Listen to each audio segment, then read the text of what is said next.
Hotep fam, Hetupu, Namaste.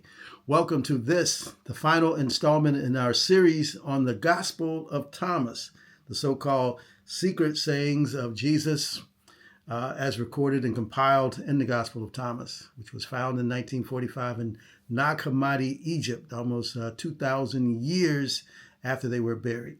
So this is our final series of sayings. We're going to cover sayings 91 through 114 today.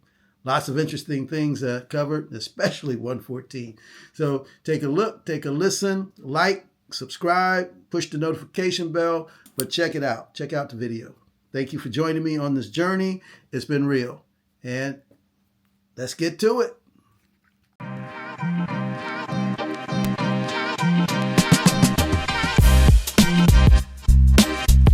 So because we have so many to go through today, I'm going to jump right into our first saying, which is saying 91. 91. They said to him, "Tell us who you are, so that we may believe in you."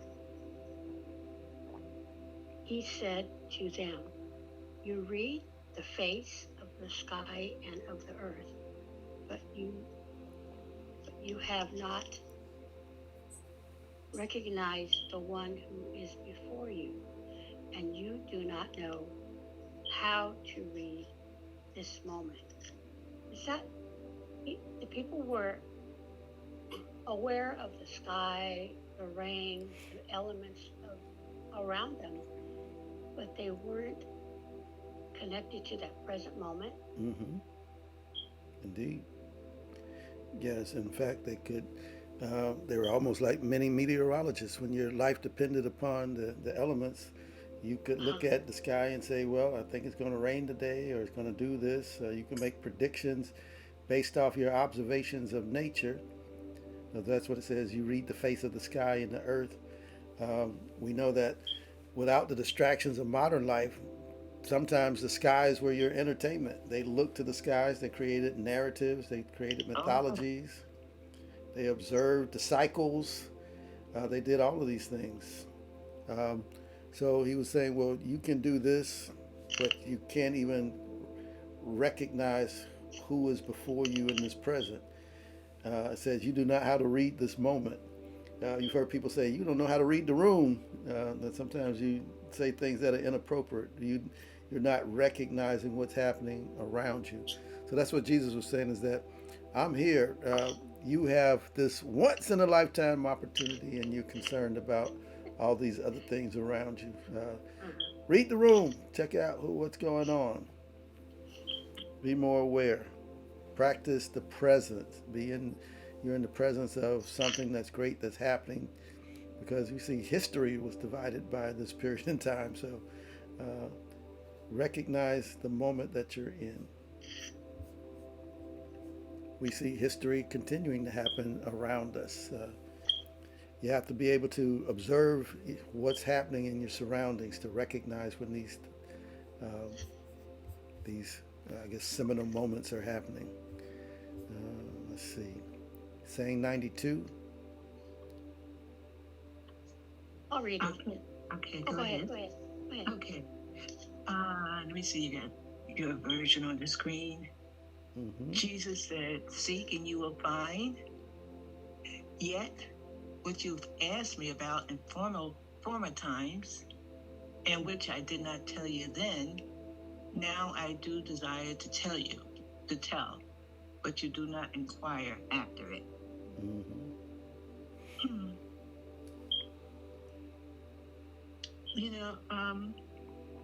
I know that there's scripture, like I think in Corinthians, that talks about how the mysteries, of Elohim or God, will be revealed. Mm-hmm. And that is true. That is true. We are waking up.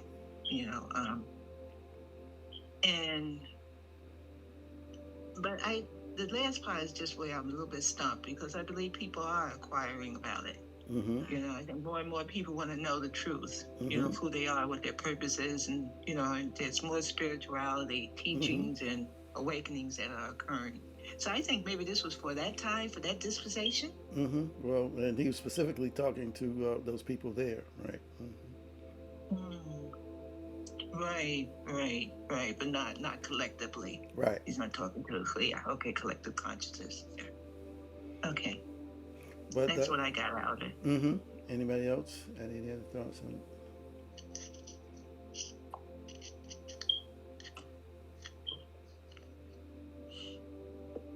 Yeah.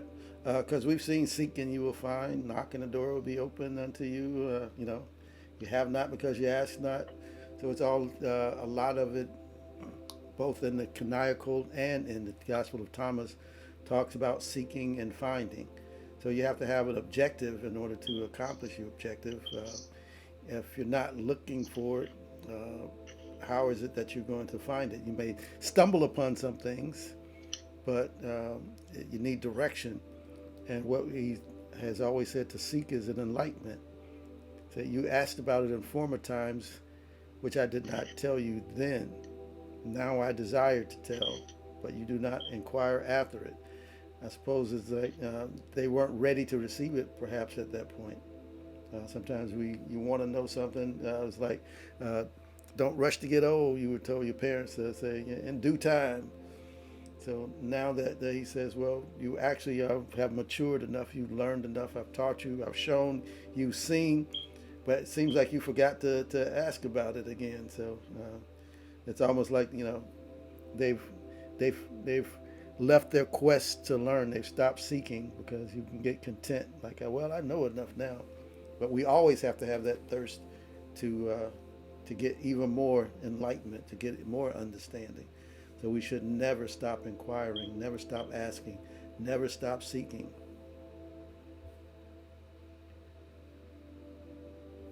Saying 93.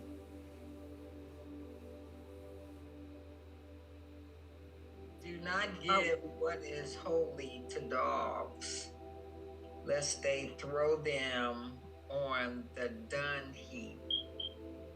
Do not throw the pearls to swines, lest they. And then it's broken up here because we have fragments. It was said that when they discovered the scrolls in Nag Hammadi in Egypt, they didn't realize what they had. They knew that there was something here, but I'm not sure exactly what it had. The family of the farmer Muhammad Ali brought it into the house, and it said that it was either the wife or the mother or one of them started using some of the pages even for the fire, for cooking. So we don't know what was destroyed, what pieces of some of these codices were destroyed. It wasn't until they realized that, you know what, we need some money for this farm, and these things might have some value. And that's when they took them into the city to get them assessed, to sort of analyze to see whether there's some worth to them. But we don't know what was destroyed or what could have been in some of the other sayings. But we also know that in the canonical Gospels we have the saying about not casting your pearls to swine, lest they trample on them. So we have that part. We can sort of fill in the blanks. Jesus said, do not give what is holy to dogs, lest they throw them on the dung heap. And these may have been some sayings that people were already familiar with during the times. That we have figures of speech, we have sayings that we use today that a lot of people use. So this could have been one of those types of figures of speech, because it actually sort of made the dogs a little human, gave them human qualities, because dogs are not going to throw anything on a dung heap, because a dog can't do that. So, but it made the point that you should value the valuable things and do not give them to those who won't appreciate them. And spiritual enlightenment is something that not everyone is ready to appreciate. It could go back to the saying where we had it before, when they were asking about it, and he said that, well, you weren't ready for it at that time, but now you are ready. I'm not going to give what's holy to dogs, because you wouldn't have appreciated it and you would have tossed it aside anyway. You wouldn't have recognized the value of it. So, but now I think you're ready.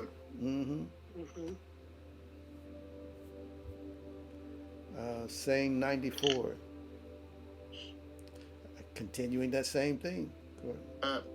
Peaceful fun. Okay, I think what 94. Yes, ma'am. 94 says Jesus said, uh, "Do not give." Oh no, is it 94? 94.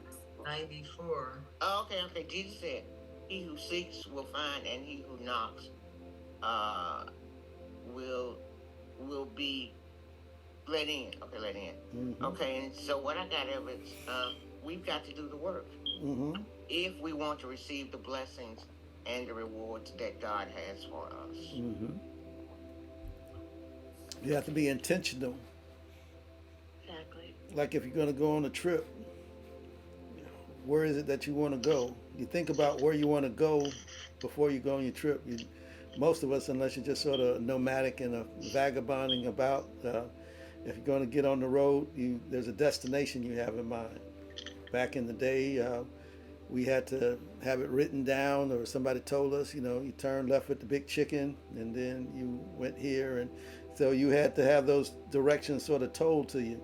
And when you get close, give me a call and stop at the phone booth or the gas station, and I'll give you the rest of the directions. Then we got a little bit more sophisticated. We had MapQuest, and we had to print out the directions, and you carry it with you. And it was kind of tough though if you were in the dark and you were driving and you didn't have a light, and you had to try to read it from the dome light and drive. Then we got even more sophisticated. We got the navigation systems in the car, the GPS. We could input it, but you had to pay extra to get the GPS, the navigation as a part of your car. You had to pay thousands extra, and you had to subscribe to a service. Then we got even more sophisticated. We can get it on our phones where you can just plug it in where it is we want to go. Maps, Google Maps, Wave, Waze, all those things. They can tell us when there are obstructions in the road, when there's a speed check, tell you to turn left here, get in this lane and everything. So it's all spelled out for you. But you had to know where it is you wanted to go in order to get that direction. Same thing with anything else that we want to accomplish. You have to start with the destination in mind. You have to seek it in order to find where it is that you're trying to go. So if you seek it, you'll eventually find it. It's the same thing with our attitude sometimes. Selective perception. Same people could experience the exact same thing, but some people are seeking the sand and others are seeking the gold, the nuggets that are in the sand. And so you come in, some people, they're going to complain about everything. Like, this ain't right, it's too cold, it's too hot, this ain't this ain't that. Where other people are coming with the mindset, or I'm coming for, if you're coming into church, I'm coming to get something out of it. There's something for me to take back. And I don't care if the choir sang out of tune on that one or something happened here. They get so caught up in the distractions that they missed what it is that's there for them, the blessing. So if you seek it, if you look to be upset, you're going to find something that's going to upset you. If you look for, like, say, well, they disrespected me. If you're looking for disrespect, you're going to find disrespect. But if you're looking for the best, if you're looking for the good in people, you're going to find that also.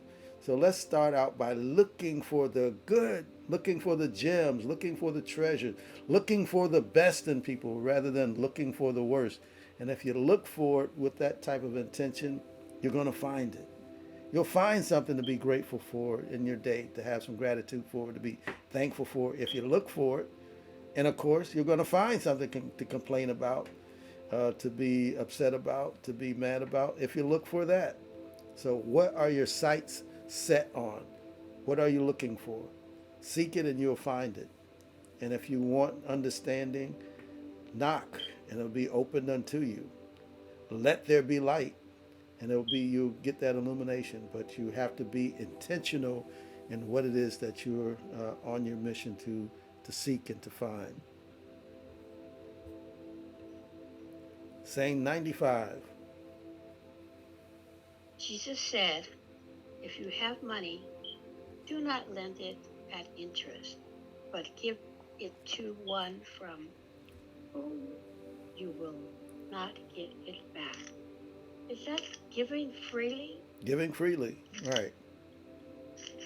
Giving freely without expectation. Judgment of, yeah. without expectation. A lot of times, there's some people you're not going to get it back from anyway. So you may as well just say that. Say, I'm not loaning it to you, I'm giving it to you, so that you take that pressure off yourself and you take it off of them. Um, everybody's needed something at some point. We all will, but I don't think it's just a blanket condemnation of interest. Back then, they also had a term that was called usury, and that's when you have exorbitant interest. And we call them loan sharks today. People who are making a profit off of your misery. When you jack things up, we saw it even during COVID when people were making these exorbitant profits because they could. They were jacking raising prices in the groceries and things for no reason, just because they could. That you were in a position where you couldn't do anything about it. Those are the types of things that they are talking against. Because you may remember the parable of the talents, where it talked about, it gave some 5 and 1 to 10 or 2, and on the one that had the 1 just buried it. And when the master came back, he said, called him a wicked servant because he could have just put it in the bank and gained some interest rather than burying it. And though he took what he had from him. So it's not about not being smart with our money. Obviously, we want the things that are interest bearing, and we want to be wise about how we make financial decisions. But as Cindy said, the key thing is about being able to give freely and not looking to get something back from everybody. It's like not everything is not quid pro quo. You do something for me, I do something for you. You scratch my back, but sometimes it's just about out of charity that we want to help people, that we want to be of assistance. And if you have that attitude of I'm not expecting anything back, sometimes that's when you're most blessed, when you get some things back. So don't go into it with that attitude that I'm going to get over on people. Create a vacuum. Create a vacuum, a space for it to come and be filled. Get rid of some of the things that you have. That, again, don't just give people your junk. Give people good stuff, things that are still usable, that still have some life to them. Some people, you treat the goodwill as, well, this is just junk. I can't use it anymore. Can't wear it. But other people say, I'm going to bring something of quality that somebody might be able to get some use out of, some value out of it. So it's all about the mindset that you have when you're giving. Give freely, give cheerfully. What is it? The Lord loves a cheerful giver. Some people give with the expectation, like, if I give that 10%, if I give that tithe, it's like they got their, like a formula. I'm going to get this if I give that. But it ain't necessarily so. It's the widow who had 2 mites. She gave all that she had versus people who were just giving just because it was obligatory, that it was an obligation. They may not have wanted to give, but they said, I gotta give. And so that attitude created the difference in why she gave more than all the others combined. She had the least, but proportionally she gave the most. Saying 96.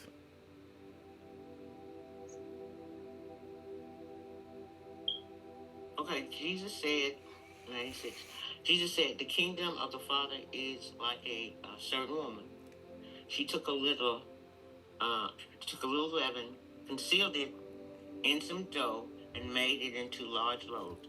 Let him who has ears hear. And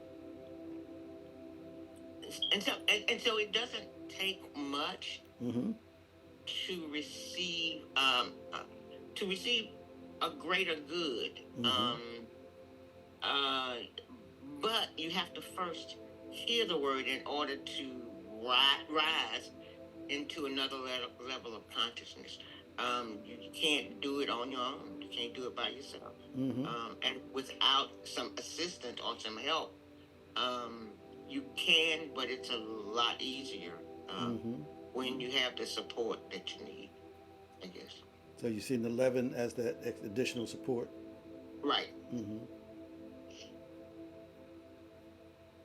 Any other thoughts?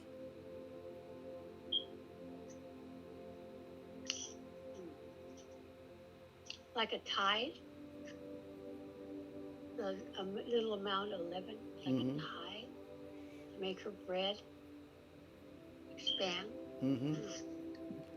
Yeah, but it could be a tithe, but yeah, I guess I said if that tithe is done out of faith, because I think faith is probably the bigger portion of what's going to make that tithe worthwhile. If um, so, it could be like a little faith can go a long way in expanding. Mm-hmm. Like you have to prime the pump. Yep, got to get it started. Leaven has been used in a couple different ways before. Jesus condemned the leaven of the Pharisees because they were adding additional to, uh, I guess, the pure message, the purity of the scriptures. They were adding on a whole lot of laws and rules and regulations, and Jesus condemned the leaven of the Pharisees. And we know that when we were taking communion and Passover and things like that, it was with the unleavened bread.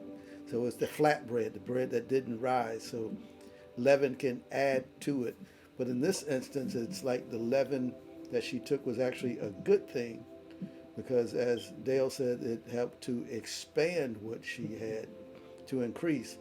So I guess your faith could either be a negative or a positive. It all depends on what you are adding to what already exists. If you're adding on more rules and more restrictions, then that leaven is a bad thing. But if you're adding on more grace and mercy and compassion, then that leaven, the thing that you're adding to it, is a good thing.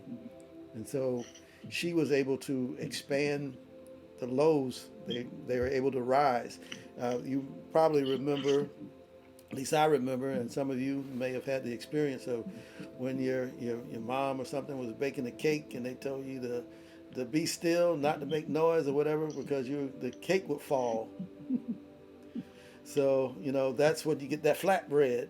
But in order to make that cake rise, he had to put in like the baking powder or whatever that contained the yeast within it, and that yeast is what allowed it to expand. And so that's what that leaven represents, something that allows something else to expand, whether it's your consciousness, your faith, your abundance, your substance. In this instance, that leaven is used as a good thing. So she had a little bit, just like we talked about the faith of a mustard seed, being something that's tiny, that's added, that can increase once it takes hold and allowed to rise. Sing 97.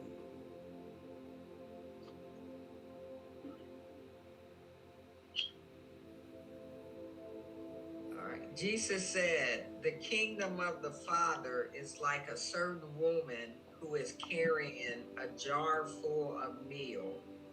While she is walking on the road, still some distance from home, the handle of the jar broke and the meal emptied out behind her on the road. She did not realize it. She had noticed no accident. When she reached her house, she set the jar down and found it empty." I'm still thinking about this. I think we all are. Because this is one of those unusual ones. There's no equivalent for it in, the canonical Gospels. So this is an original story that we hadn't seen before, or even any pieces of it we'd seen before. Because she's carrying a jar full of meal, I think cornmeal or flour or something that's been ground up, some grain that's ground, and she's carrying it, and the handle of the jar breaks, and the meal empties out behind her. Yeah, my first thought is, would you notice the weight difference that is getting lighter? That by the time you got home, Yeah. that there was a difference in the volume of it. So I don't think they were getting that literal with it, but I think it's just that sometimes we allow things to waste. We waste our time, we waste our talent, we waste our potential, we waste all these resources that have been given to us, and don't even realize it until they're completely depleted. We waste our vitality, we waste our youth. Um, Sometimes we wish that the things that we've acquired now, we'd acquired them earlier in youth, because it's like, okay, now that I have the knowledge, now that I have the resources, I can't take advantage of them because I don't have the mobility. I don't have the other things. So it's like we waste a lot of time. We waste waiting for some future time to do something when we could take advantage of the things in the now. So Being conscious of our travels in life. be conscious of our travels in life. Be conscious of the roads that we're on. See, so I don't. As I say, there's no one right answer to it.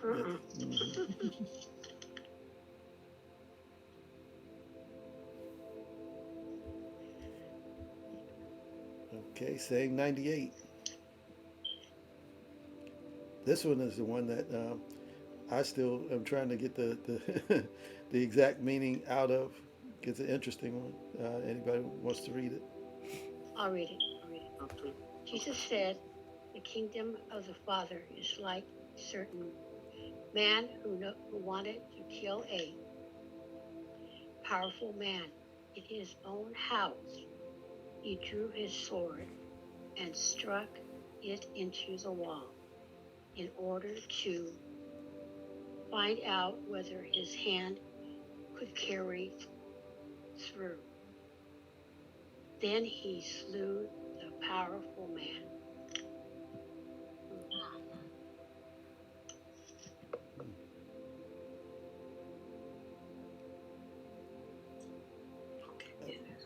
They say What I don't get is that certain woman, you know. usually when they said a certain man, they were talking about something that actually happened. So a certain man wanted to kill a powerful man. It's like, why is that a good thing? So it's like we just saw in New York over this past few days that a powerful man was literally struck down and killed in broad daylight walking on the streets of Manhattan. Um, Interesting where he was killed at that New York Hilton. Uh, One of my first jobs in New York was right around the corner from that, so I know exactly where it all happened. That Hilton is the place where Malcolm X spent his last night before he went to the Audubon Ballroom. Um, but why is he using the analogy, the metaphor of killing a powerful man? There's something about preparation in it, because in his own house, before he went to kill the rich man, he practiced to see whether or not he could use the weapon. He thrust it and struck the wall in order to find out whether his hand could carry through. Am I able to do this? Just like the person that they're seeking now, the fugitive, obviously went and did some target practice. He practiced. There was preparation. We see there was a heck of a lot of preparation and planning that went into this thing to know exactly when this person was going to be on the street, to plot a getaway, to have these e-bike ready, and to plan out the method of getting through Central Park, ditching the things, getting on the bus, and all of this. All of this was planned out. So we know that preparation is a part of this story. But then he went on and he slew the powerful man. So he carried through on his plot. Again, I'm not sure why that is a good saying, but It's like, But what is it that we need to always be prepared for? prepare for whatever we want to accomplish, I guess. Yeah. Okay, Yeah. whatever, because I couldn't get nothing out of it. I didn't get nothing out of it. Taya, as Dr. Barber says, get ready, be ready. Get ready. Taya, what do you get out of it? Yeah. I was breaking that down, doing a little bit more research on that.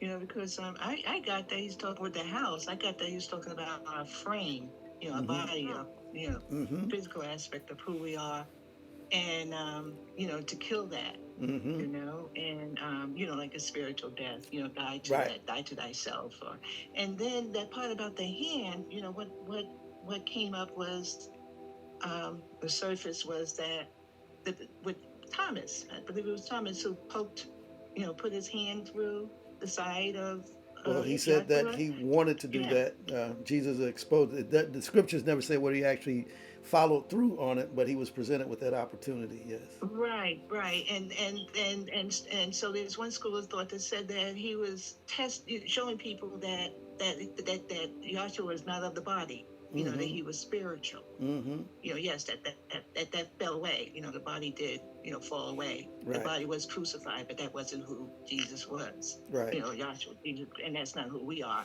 And that's what I got. That's what my research was showing from this saying. Well, I like your interpretation on it when we go into a metaphysical, looking at it, that powerful man that you're trying to kill could be a powerful mind or a powerful mindset.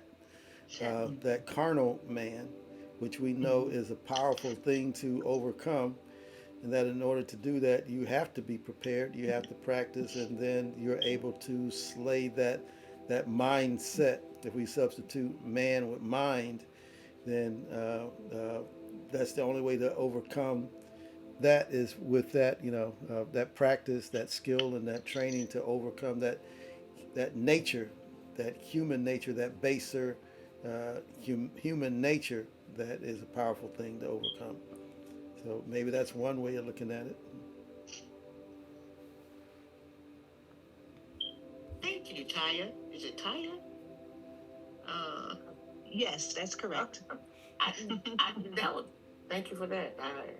Yeah, thank you. It's about, because most of the scripture is about dealing with our own selves. All of it, yeah. Right, all of it is about dealing with our own selves and being able to control what we think and what we believe.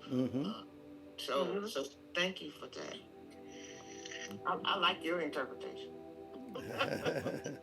It's practice too, right? Ongoing journey. Ongoing. A process. Let's go to saying 99. 99. The disciples said to him, "Your brothers and your mother are standing outside." He said to them, those here who do the will of my Father are my brothers and my mother. It is they who will enter the kingdom of my Father. It doesn't matter who you're related to. It's not about who you are related to, but more what your relation is to the Father. Yeah, it's those who do the will. This, as I said, is very similar to what's in the canonical Gospels. But in the Gospels, it actually also added his sisters. It said, "Your mothers, your brothers, and your sisters are outside." And that's when Jesus said, that the family, the only thing that really matters is who's doing the will of God. And I don't think it's to be disrespectful to your family, your kin, because that was the only commandment and that had a promise with it. Honor thy mother and thy father so that their days may be long. So we know that it's not about disrespecting those who you come through, but recognizing that just like the prophet Khalil Gibran, when he said that they come through us, they're not ours, they come through us. By the same token, you come through those, your parents, those vessels. But the bigger thing is that the spiritual lineage that you're a part of, your spiritual mother, father, God, and that's what you recognize, your divine nature. So we get so caught up in our familiar lineage, but that's when the person that said, "I need to bury my father," and Jesus said, "Let the dead bury the dead." It wasn't necessarily literally saying that, but it was saying that you don't have to wait until, which was the tradition, till your parent died, and then you can go in to carry on. That elder son had to stay there as sort of an obligation. It was saying, forget the tradition, forget those things. You have a life to live of your own, and that's what you should be concerned about. Those who are doing the will of God. That is your spiritual family.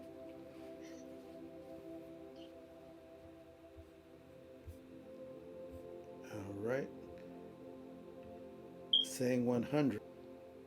No I'll take. read it. Okay. I haven't got my mic on.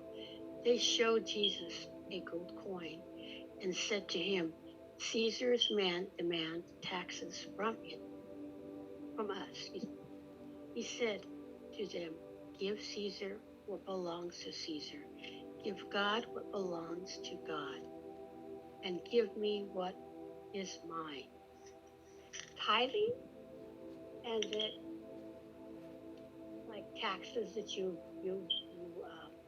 pay. Um,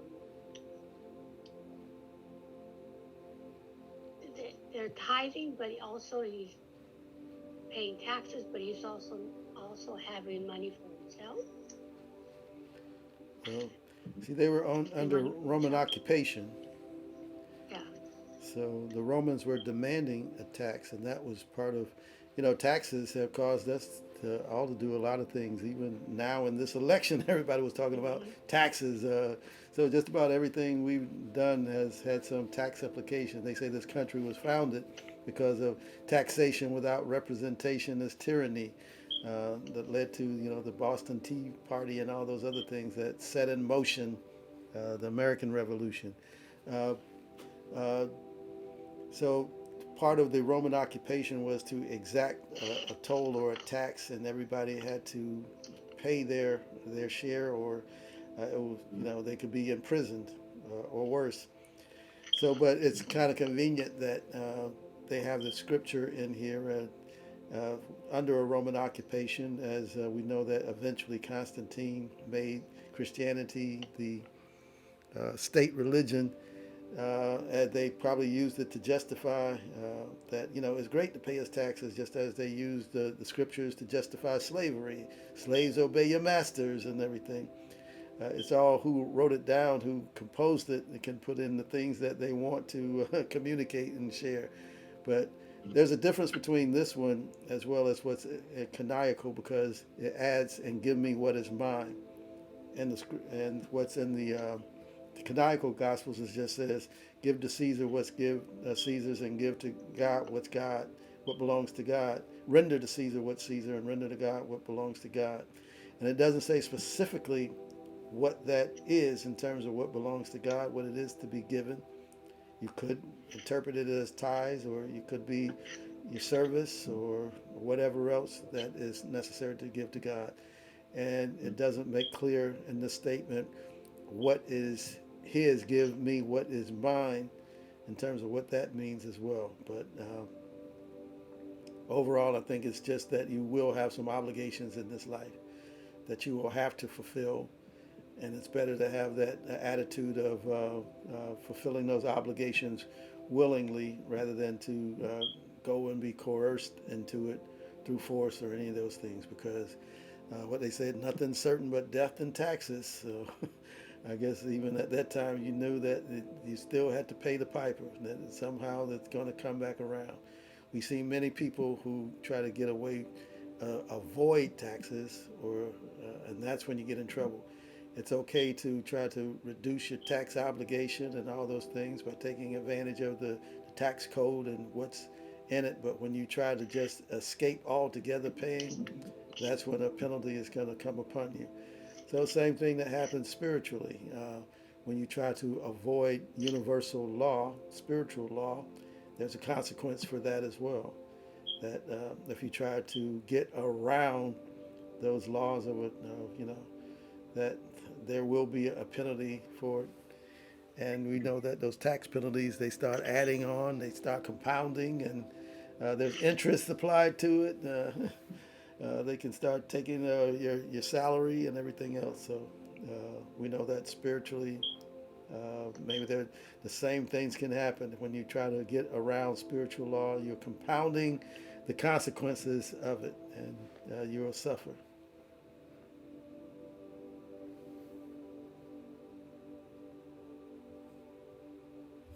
Feels so much better when you paid what you did and you got that return.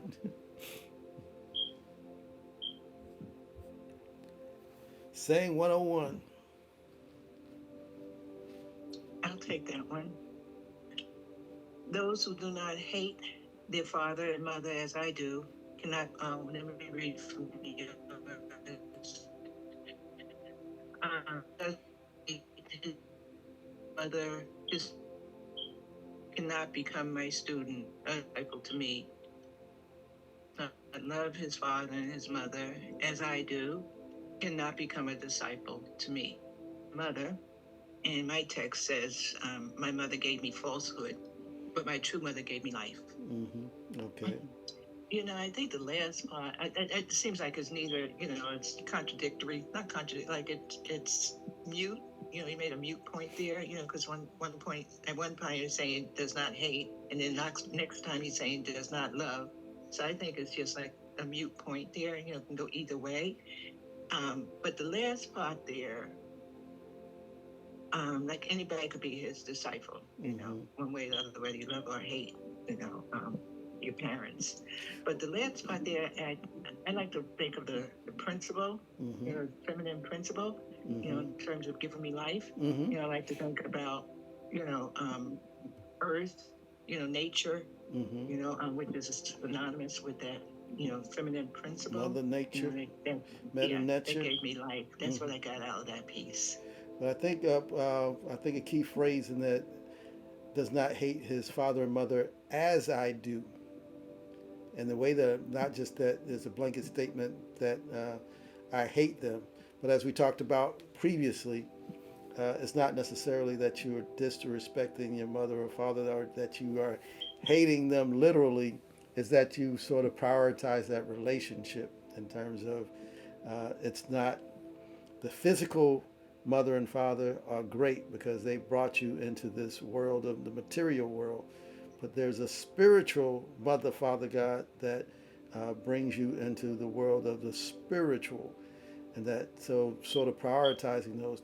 You cannot, whoever does not hate that material, that physical mother and father as I do, who put them in their place and recognizing that I came through them, cannot become a disciple of me. And whoever does not love his mother and father as I do, the spiritual mother and father that birthed me into that spiritual world.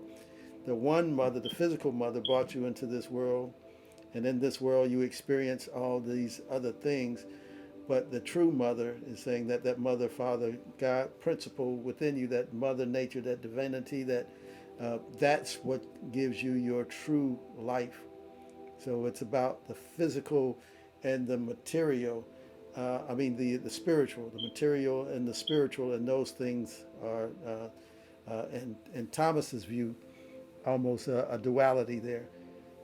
So so I don't think it's again talking about us literally hating and disrespecting our parents, those who brought us into this world, but understanding our relationship to them and understanding our relationship to spirit, and those are two different relationships.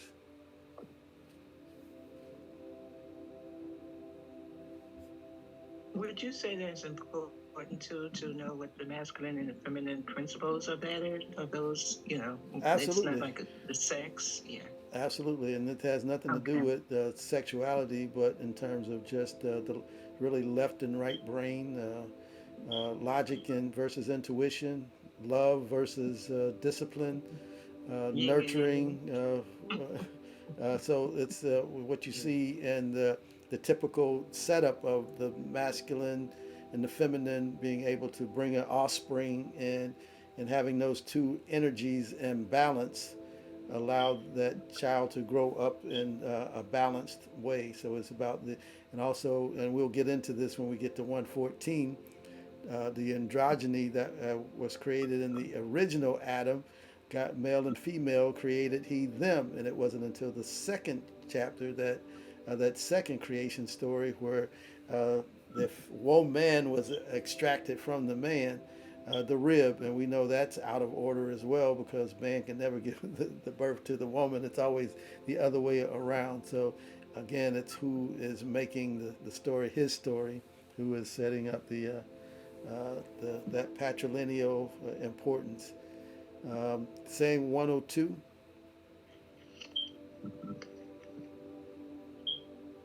I got it. I think. Anyway, Jesus said, "Woe to the Pharisees, for they are like dogs sleeping in the manger of of oxen, for neither does he eat nor does he let the oxen eat. Mm-hmm. So the Pharisees, if correct me if I'm wrong, were those that always were right.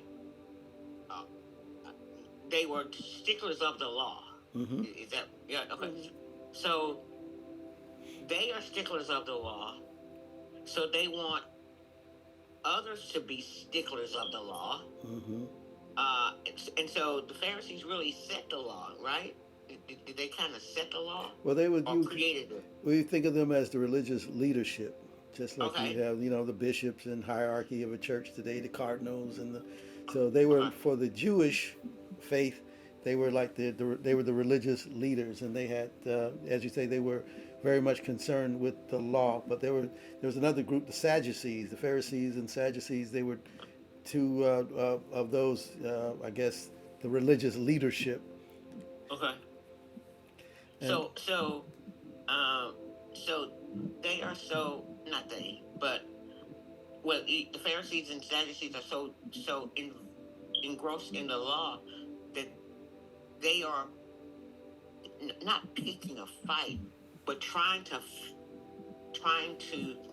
always be mindful of what the law says rather than um, what may be correct or right mm-hmm. um, morally, not necessarily all of the legalese and all the dotting all the i's and crossing Right, all of the the t's, spirit of the law but versus the yeah, letter of it. yeah, Mm. the spirit rather than the actual law itself. Mm-hmm.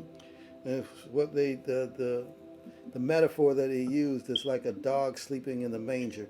A manger, we always hear about the manger where the baby Jesus rested. The manger was basically just a feeding trough. So what it's saying is it's like a dog sleeping in a manger for of oxen. That has the food there that the oxen can eat, but the dog is not going to eat any of that. So it's like it's getting in the way of being any good to anybody. And so it's like these Pharisees with their rules, with their laws, with their restrictions are getting in the way of being any good to anybody. They're in the way, and they can't even eat what it is that's there in the food tray in the trough. They can't let the oxen who can consume it eat it because they're blocking the way. So, what benefit are all these rules and restrictions that you're imposing upon everybody if nobody's benefiting from them? Mhm.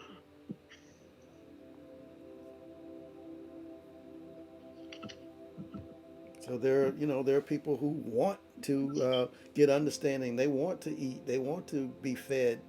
They want to learn. They want to know. But you're getting in the way of them. So you're not trying to learn. You're not trying to consume it, and you're trying to prevent those who do want to consume it. You're preventing them from consuming it.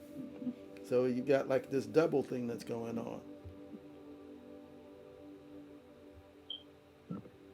Saying 103. I have it. Jesus said, "Fortune is a man who knows where the brigades will enter so Brigands. that Mm-hmm. he may get up, muster his domain, and arm himself before they invade." Mm-hmm. Preparing, be It's prepared, again about preparing, preparation, right? always knowing what's around, within you and around you. Mm-hmm. Yeah. Awareness, knowing that the brigands, those are like troops and invading forces.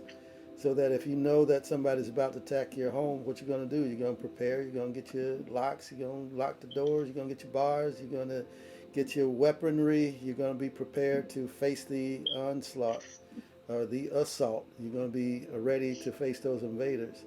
Um, and spiritually, we have to prepare ourselves also. That we know.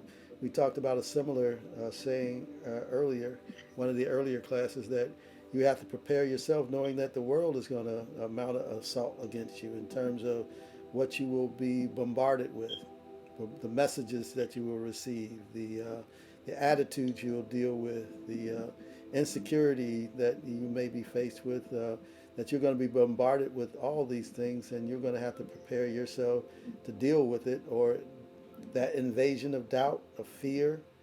We saw an epidemic of fear used to, I guess, conduct a political campaign. People were just fearful of everything, that the immigrants had taken over, that this is, the economy is terrible even when it was improving, that they heard so much negativity and fear that it invaded their subconscious, and they received it and believed it. The invasion was successful because people were believing things that were obviously not true, because they weren't prepared. They hadn't prepared themselves. They hadn't read. They hadn't prepared their minds. They hadn't studied. They hadn't done anything to know what was factual and what was not. So when you're caught in an echo chamber of people just continually bombarding you, trying to invade you with something that isn't true, unless you are prepared, ultimately you will succumb to the invasion. So you have to prepare yourself.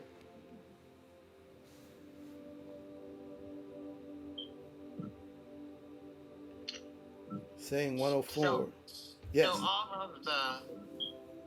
all of the negative bombardment that that's what I call it, Mm-hmm. negative bombardment from the campaign.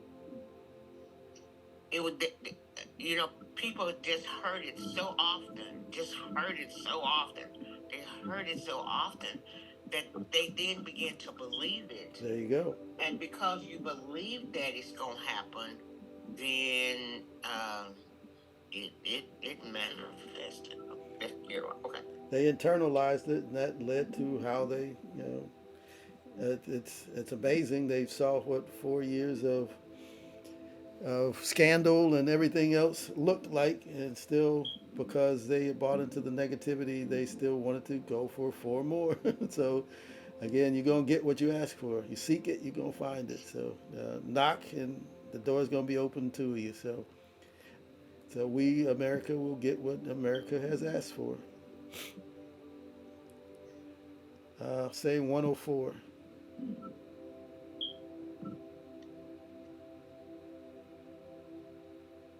They said to Jesus, "Come, let us pray together and let us fast." Jesus said, "What is the sin that I have committed? Or wherein have I been defeated? But when the bridegroom leaves the bridal chamber, then let them fast and pray." So sometimes Thomas, and many of his sayings, um, it's almost that the fasting and praying is like an attitude of like lack, or waiting for something. And it's, again, it's another instance of, I'm saying, like Jesus said, recognize the moment. Um, there was one time when he said that Judas had said that we could sell the ointment and have used it to feed the poor, and he said that the poor will always be with you, but I'm with you right now. And so it was like a recognition of knowing what's going on in this moment and what's important. So he's like, why are you fasting right now? Why are you like waiting for the bridegroom to come when I'm already here? Appreciate the moment that we're in right now. And then there'll come a time when it's appropriate to fast and pray. But now we're in a period of, celebration. We're in a period of where you have the bridegroom with you. I'm here with you in this moment. I'm trying to share with you. I'm not going to be with you always. I'm going to leave you. At that time, maybe you'll need to fast and pray for strength. But let's be in the moment. Let's practice being in the present of right now. That's what he talked about, being able to read the moment, knowing at what place and time we are right now, so that you can assess what's needed, what's necessary, what's appropriate. Like if you're at a literal wedding, we're waiting for the bridegroom and the bride and the groom to come in to make their entrance into the reception before the party really kicks off. But once they're in there, that's when all the partying should happen. That's when you're having a good time. That's what he says, recognize the moment right now. You got the bride and bridegroom together, This is the time for rejoicing. There's going to be a time when I'm gone. After they leave, that's when the party shuts down. Then you go back to fasting and praying. So being able to recognize what moment in time you're in.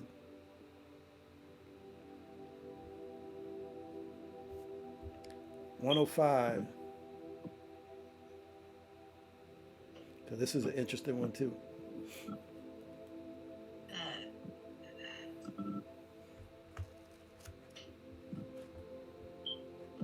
Jesus said, "He who knows the father and the mother will be called the son of a harlot."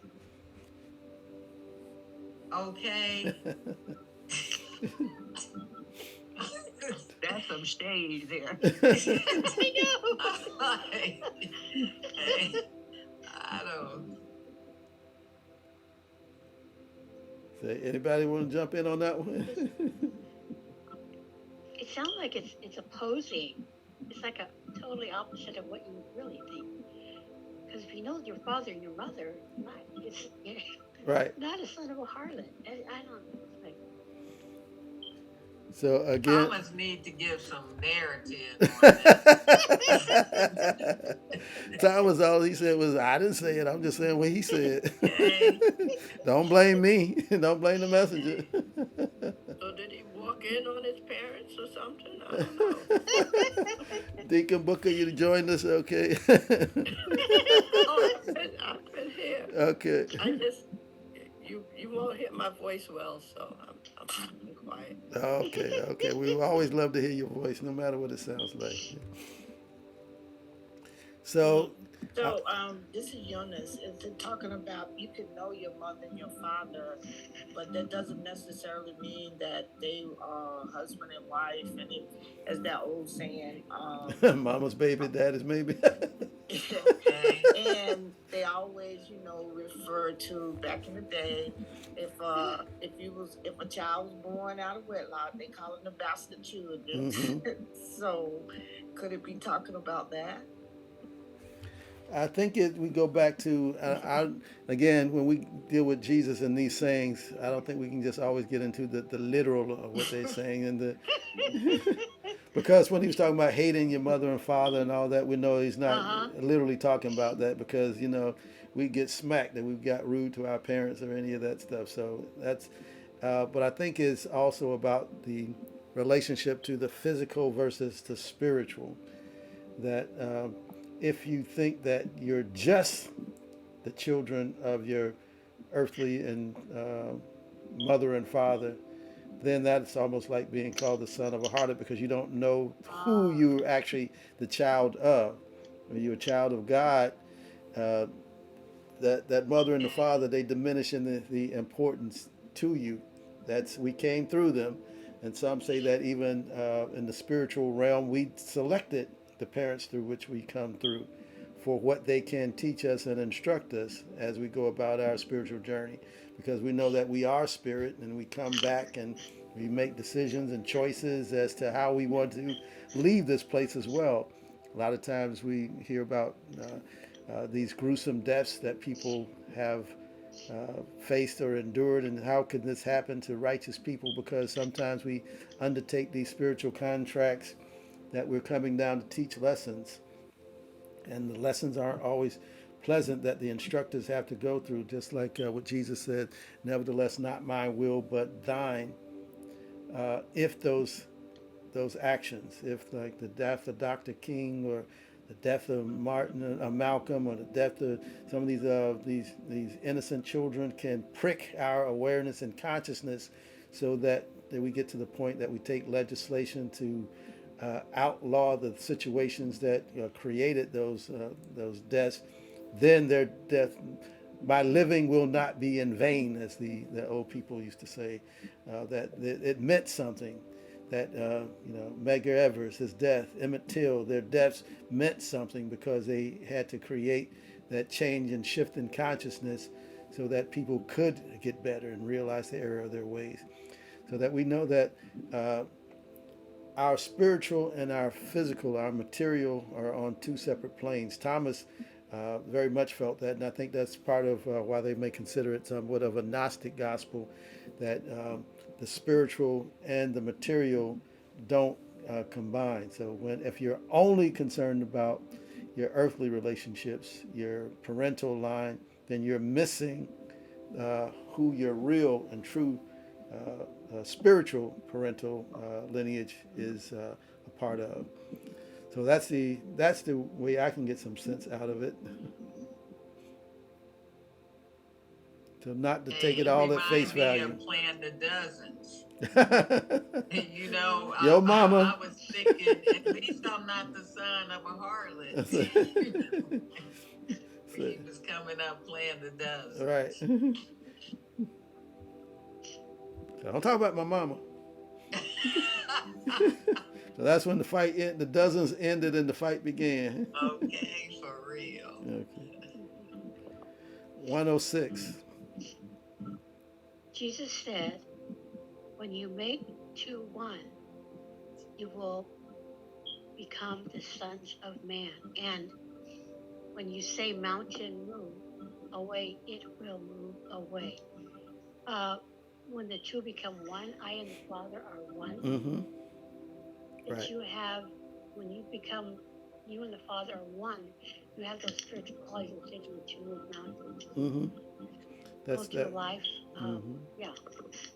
Yep, that oneness, the oneship that is that constant thing that's being reinforced, being able to come into the union, the oneness, recognizing the oneness that you're already a part of, and that grants you your power. We saw that if you had the faith of a mustard seed, you could say to this mountain, move, and it be moved. So, same type of principle. 107.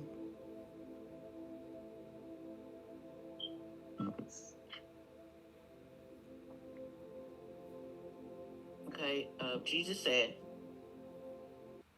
the kingdom is like a shepherd who had 100 sheep. One of them, the largest, went astray. He left the 99. He left the 99 sheep and looked for the one until he found it. When we have gone to such trouble, when he had gone to such trouble, he said to the sheep, I care for you more than the 99. I don't care how many it is. Or Jesus does not care how many it is. He's always looking for us when we become lost. Mm-hmm. And it doesn't matter how many are a part or you think that you're a part of. Jesus will always find you. But the other part of that is, I think, you also have to be looking for Jesus. Maybe. You also have, but you have to be and you want to be found. Mm-hmm. You want to be you want to be your best, and sometimes you don't know how to do that, and sometimes we go astray. Mm-hmm. Sometimes I go astray. Mm-hmm. But I still always want to be found. Mm-hmm. Okay. And Jesus is always looking for me. Okay. Or us. So take some reassurance in that. Okay. And you know, there's that scripture that talks about that I will never leave or forsake you. Mm-hmm.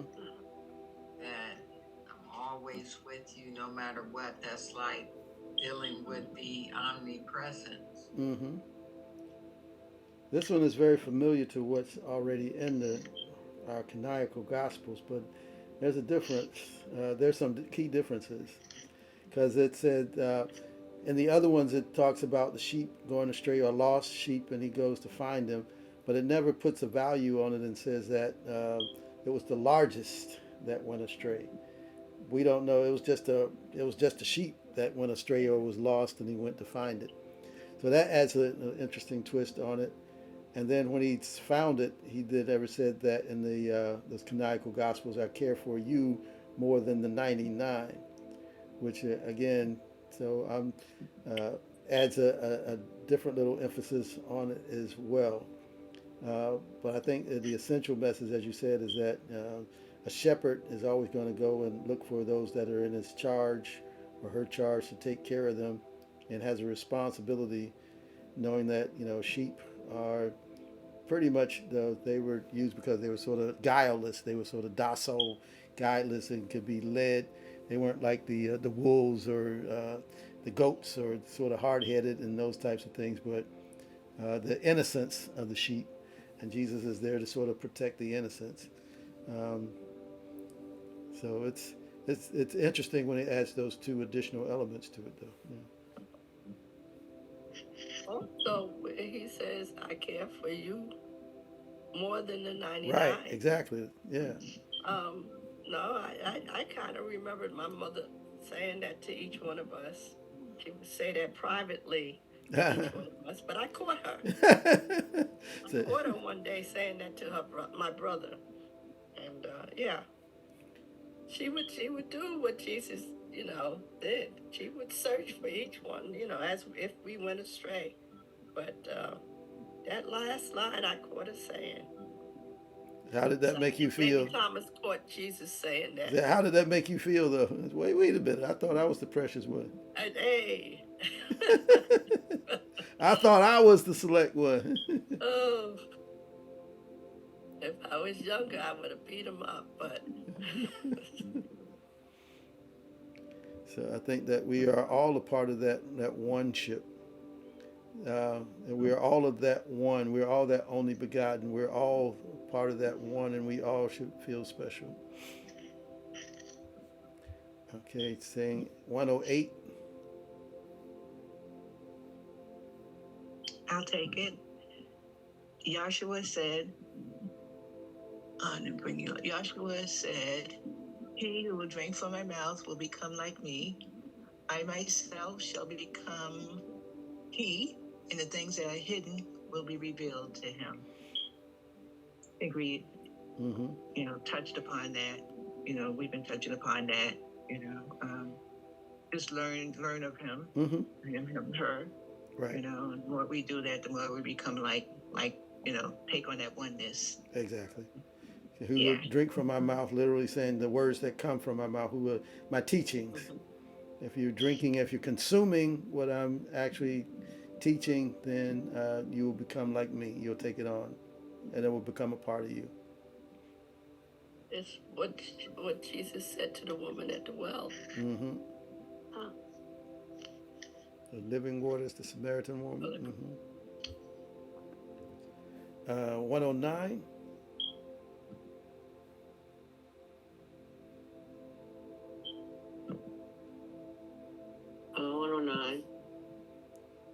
Jesus said, kingdom is like a man who had a hidden treasure in his field without knowing it. And after he died, he left it to his son. The son did not know about the treasure.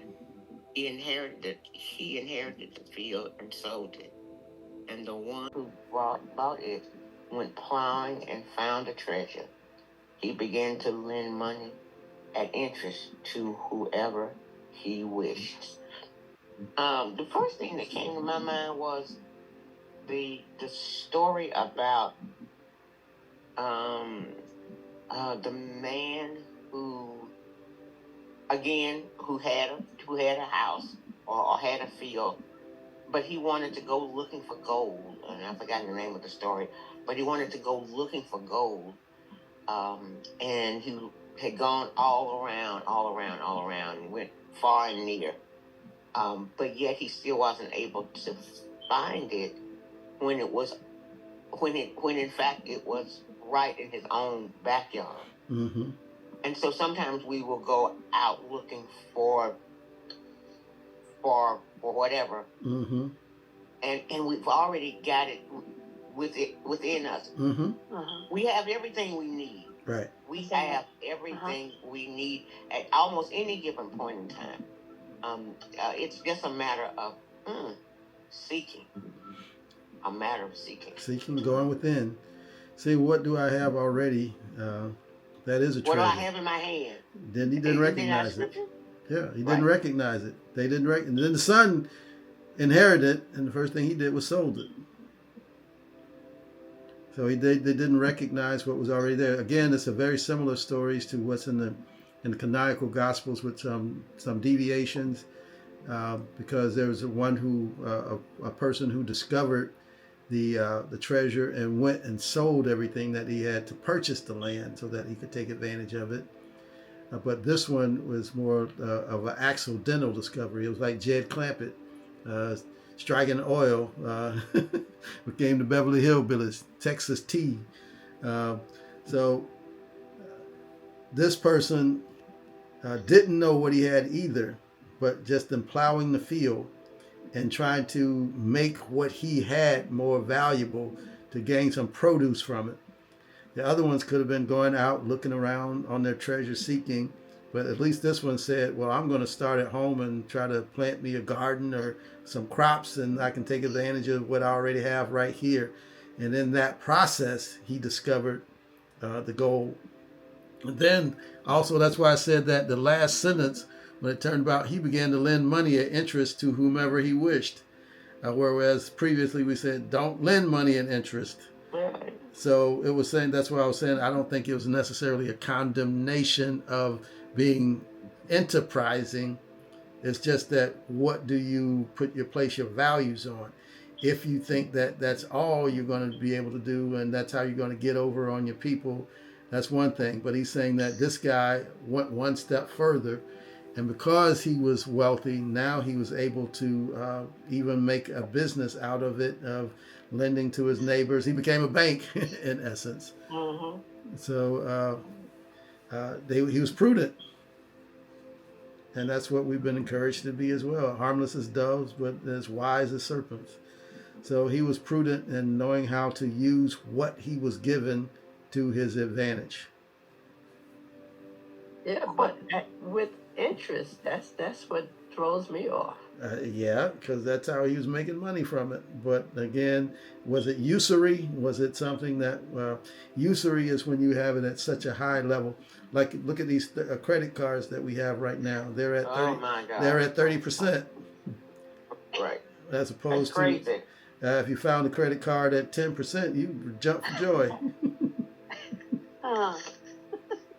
So that's where it said it's gotten to the point of usury. So maybe this guy was a fair lender, fair lending acts that you expect a fair return because, there is nothing wrong with that expectation. I think it's when you get to that exploitive and you become the loan sharks. What do they call them? Predatory lenders. The predatory lenders who take advantage of people without resources, and then they're paying those exorbitant rates because they're unbanked. They may, use check cashing facilities. They may not have an opportunity to participate in the banking system, and that's why I say you're also seeing this new change with things like Bitcoin and blockchain.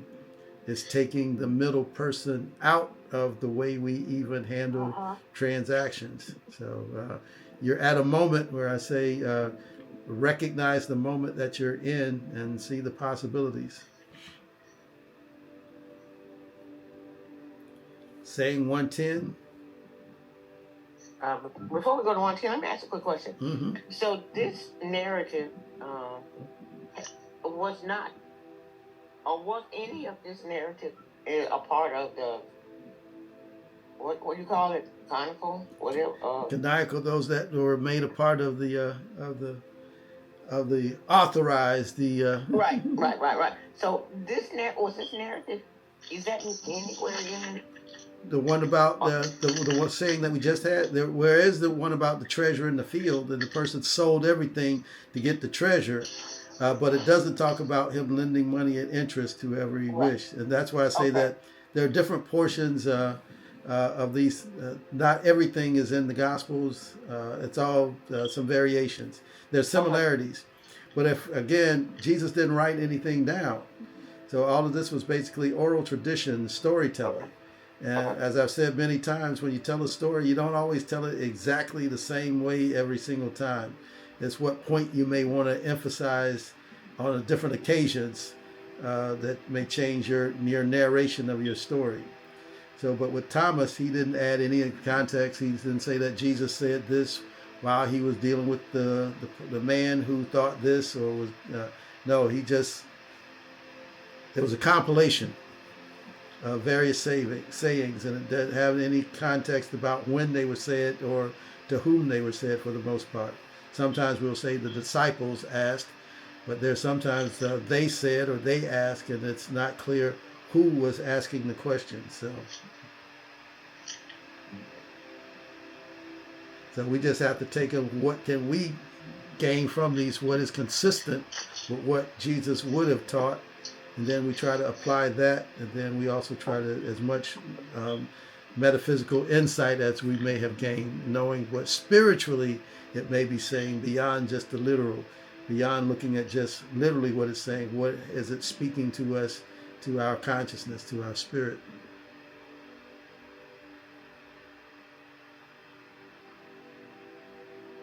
Say 110.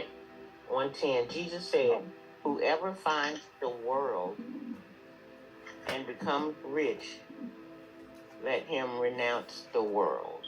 I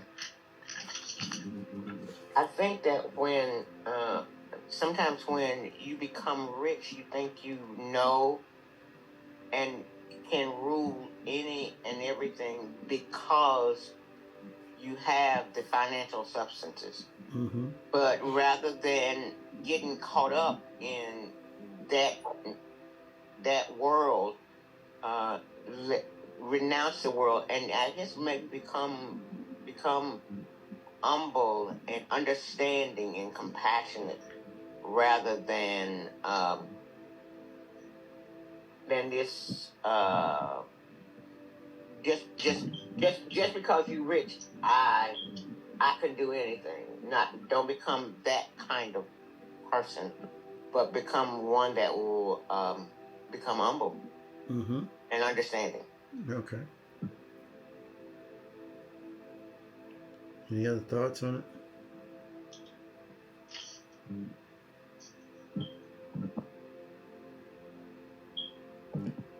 Because I'm thinking also it could also, what type, how do we define the richness? Is it richness of spirit, richness in consciousness?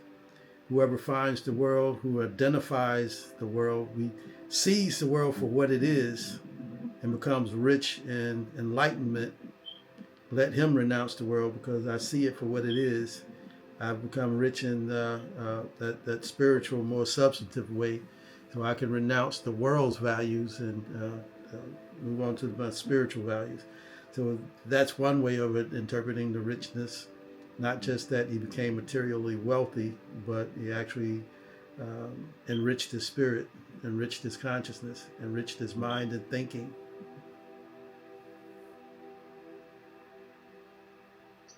Because he found the world, he recognized it for what it is.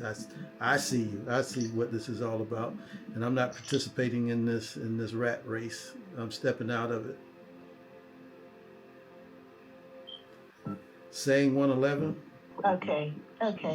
Joshua said, "The heavens and the earth will roll up in your presence." Okay, and the one who lives from the living one will not see death. Does not Jesus say, "Whoever finds himself is superior to the world"? I think that dovetails on what Bill was saying. Yep. What she had read, the last part as well. And I think also that, death is, you renounce death. Right. Yeah. Death has no sting. Death, where is thy sting? Right. And when you're coming from that oneness, again, that one-ship, that know that you're already a part of it. So how does it have a sting when you're knowing that you're returning to your form and then you will come again? So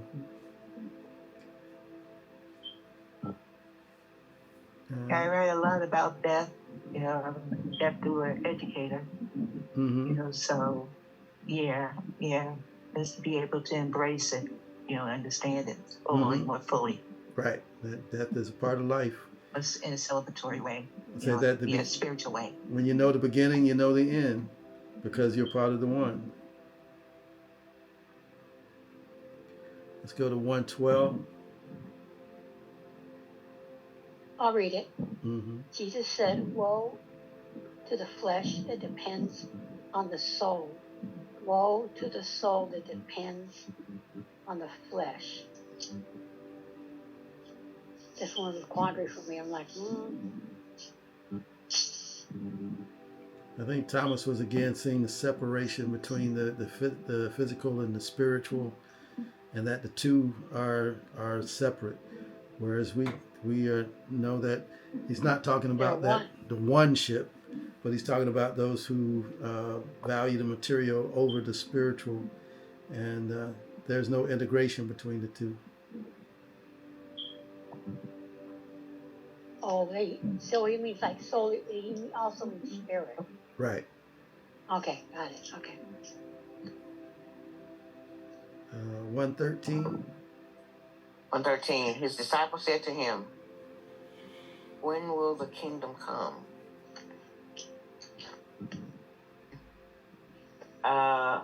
Okay, so I think we as individuals sometimes, when is the change going to come?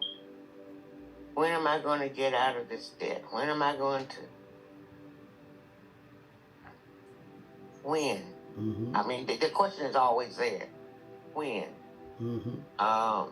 And when in fact it's now. You can have that kingdom. You can have all of the riches. It's a matter of consciousness. It's a matter of each of us taking on the responsibility to find that place of peace, I guess, a peace about any situation, and not always asking when. Right. You gonna read the rest of the saying as well? Oh, there's more to it. Oh Lord, I didn't see that. I'm sorry. I'm on my phone and I'm reading that. Wait a minute. Oh God. It's all good. It's all good. All good. I know. And so I was reading from the paper that we had, and it was just 13. We just stopped right there. So the rest of it says, God, you're so amazing. Okay, when will I read the rest of it? Wow. Okay, I'm sorry. Oh, no worries. It's all good. It will not come by waiting for it. It will not be a matter of saying, here it is, or there it is. Rather, the kingdom of the Father is spread out upon the earth, and men do not see it. So I think what you were saying is still right. Yeah. Abundance everywhere. Yeah, it's everywhere. I mean, it's here. Thank y'all so much for being patient. Dill, you it's all good. It's all good. Just that first sentence. Right. You glean the essence of it just from the one thing. Yeah. Yeah. Exactly. Because it's not about a lot of them. Again, you got to imagine when this was done in the first, second, and third centuries. People were wondering if it's going to be a political messiah that comes, a militaristic revolution that happens. We're under the brutal regime of this occupying force, these colonizers, these Romans. So is the kingdom, what are you talking about? Is the kingdom going to become this new Jerusalem where we're going to get our land and our authority back, our autonomy and agency? But Jesus was saying you're not going to recognize it because it's not coming as you're looking for it. It's not going to be with these troops coming in with flags or me coming in on this big cloud and everything. But the change, the revolution is happening within you already. It's a revolution that's an internal thing that's happening, that's already spread out upon the earth. And men don't see it because it's happening within. But amazing thing is that Christian gospel is the thing that eventually transformed the whole world, became one of the most significant happenings when we were reading about the Nicene Council and the changes that happened when it was adopted as the Roman official state religion. So it went from being this small, insignificant sect following this poor prophet to being the officially sanctioned religion of that formerly occupying government, state. So it's weird how that transition happened. But Jesus is saying that it's not about the politics. It's not about even becoming the official state religion.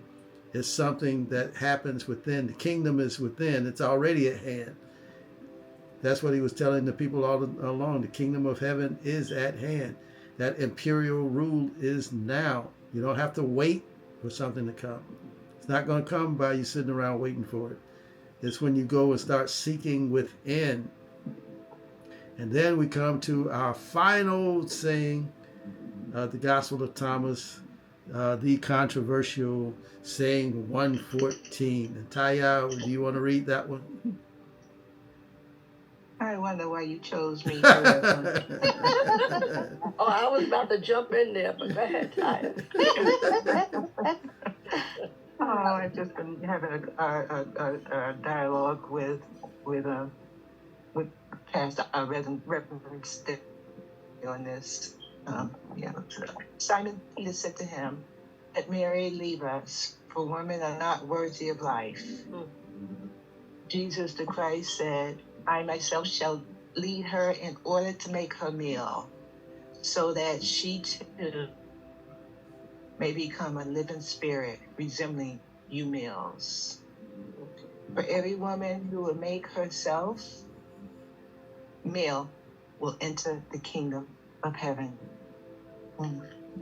I'd love to hear what you women say about this one. Can I say one thing before you hit that, Ty? Really, Simon Peter? That's all I have to say. Really, Simon Peter? Oh, boy. I think Jesus really emphasized that. Really? Okay. Really? Yeah. Well, I think the basis for what you're saying, is right on, on point. Because I think I must be talking about the principles, male and female there. Could be talking about, literal, the different sexes, because there's not one that's inferior to the other. Especially even though society, I think, we talked about how what I was sharing with Reverend Stanley is that how that matriarchic or misogynistic, patriotic, misogynistic society of the time, used that, to more scriptures like this, to somehow or other make women seem inferior, to them. Mm-hmm. So I believe it's more of that, but so I know he's not going there with that. Mm-hmm. I think again it's the principles that he's talking about. Mm-hmm. In terms of I myself shall lead her in order to make her male. Let Mary leave us. Yeah, Peter was trying to kick her. I don't know how to unscramble this, to tell you the truth. Other than using principles. I think we always have to resort to principles. That Simon Peter was saying, let's kick Mary out the group. Let Mary leave us. Miriam, for she's not worthy of life. That women had no value. And we saw that back in that days, if you wanted to divorce your wife, you just simply had to repeat several times, I divorce you, I divorce you, I divorce you. And then you were divorced. That they really did treat them almost as property. But what Jesus was saying isn't that we're not talking about what this whole election cycle was all riled up about transgendering and everything else. It's not talking about that. It's talking about, as Taya said, going back to the basics, the principles of male and female, created he, them, in terms of when the original Adam, the man, the humanity was created, and sort of the Genesis narrative, male and female were a part of the same unified, singular individual. It was that when in the narrative and the allegory when it said it's not good for a man to be alone. He needs a helpmeet, and that's when he caused a sleep to come upon Adam and formed woman out of the rib. Now we know again that that story is allegorical. It's not based off of actual biology or science or any of those things, but to make a point that man did not need to be alone, that we need companionship, that we need the masculine energy and we need the feminine energy, and those come together and combine to create that unification that happens when the left brain and the right brain come together. Um, it talks about the different pillars, and when you in the Kabbalah, and then there's that central pillar that's in the middle. You have like the logic on one side and the emotion on the other, but that center pillar is when you have the harmonization and when you have the balance, and that's what we were talking about here. That that those who are over to the extreme or one side or the other have to be brought back into equilibrium and to balance and to harmony in order for them to enter in the kingdom of heaven. So that we know that gender is not a spiritual thing. God is not male nor female, but we have to have that union of that yin and yang, the left and right, the masculine and the feminine, and all those things coming together so that we can be in balance. We could be part of that oneness. And that's when we can enter into the kingdom. It's when we are one. We come back to that singularity of our original state when we were made in the image and likeness of God. And we drop all these distinctions about gender, that the male or female or which one is superior to the other, which is dominant. When we can drop all those distinctions, then we come into that oneness, and that's when we are at peace. Yeah. Can I want to just dovetail one more thing, because when I look at the larger society, you can see that as well. Men are allowed to start getting more into their feminine side, and women actually make it through the election, stepping up, to take on roles that they say were only masculine. Exactly. Well, we still aren't already almost, we still aren't exactly there yet. But it's coming about. You see more women in the power, political power, and more women. Not like we're trying to up one another. It's about that balance, that yin and that yang. It's that. So you're seeing more of that. I'm seeing more of that. And I hope others are seeing more of that in society unfolding. Entering that Aquarian age, the age of Aquarius, where exiting the Piscean age and into the Aquarian, and where that feminine is reasserted. And we know that it's all cyclical, that it goes around, comes back around again, because there was a time, as you say, when it was the feminine that was elevated to the goddess status, and that was what was celebrated and honored. And so it's just a return to that, because we know that in truth, we all start out as feminine. With the X and Y, the chromosomes, and then it splits with the X and the Y, and that's when the masculine is created. But the basic prototype that comes when the fetus is developing is feminine. So, as I said before, it seems like sometimes it's the feminine is de-emphasized during this time period because of what was going on politically, culturally, socially, that even out of the Trinity, it seems like they tried to take out the feminine by having the Father, the Son, and the Holy Spirit, when the natural progression you would have thought would have been the mother. The Father, the Son, and the Mother, that creates that unity and harmony. So that even then, those who write it, those who canonize it, those who authorize it, their biases and prejudices will always come through as well. Because these things were written by man. I'm talking about males for the most part. When I say, I'm not talking about humanity, but I'm talking about men for the most part. They were written by men. The scribes were men. The chief priests and elders were men, and so they marginalized women's role and participation in it. And so that we even had Paul writing that women should be silent in church, and then get home and ask for an interpretation from their husbands. So we have that permeating the scriptures as well. It has to be infused and infected with what is the cultural norms at the time. So as we evolve and progress in our understanding and in our consciousness, we can see things for how they are. We can look at them objectively and not get upset about it because we know that that was what was considered the norm for the times. Maybe we can get back to the time. Again, the cycle can reverse when we can get back to having somebody like a Hatshepsut be a pharaoh.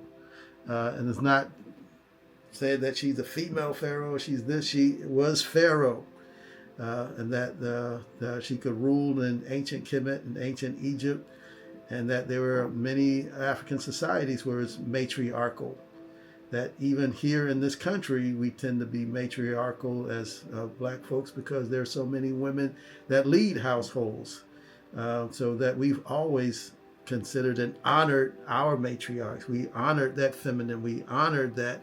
And that it's that European who imposed his patriarchal that set things out of balance. And maybe now that can be brought back into alignment so that we can move forward in balance and harmony, knowing that it's not always about might makes right, but compassion, empathy, and sympathy, and those things are a part of the equation as well. And when we have that balance, that's when we can be in balance. That ma'at, that justice, truth, and balance is represented by the goddess Ma'at. So that's what we're working towards, going back into balance and harmony. And that is the complete 114 sayings, those secret sayings, secret teachings of Jesus as compiled in the Gospel of Thomas. Any thoughts about what we've covered over these last several weeks? All right, I see Taya gave an applause response. I thank you so much for this class. I was telling a number of people about how wonderful the class were and what an amazing teacher you are. Thank you, Dale. Yeah, I mean, how long have you been teaching? Like, you'll just be rattling stuff off. I mean, you'll be going at it. But yeah, I really have enjoyed the class. I really have enjoyed it. Well, thank you so much. Thank you so much.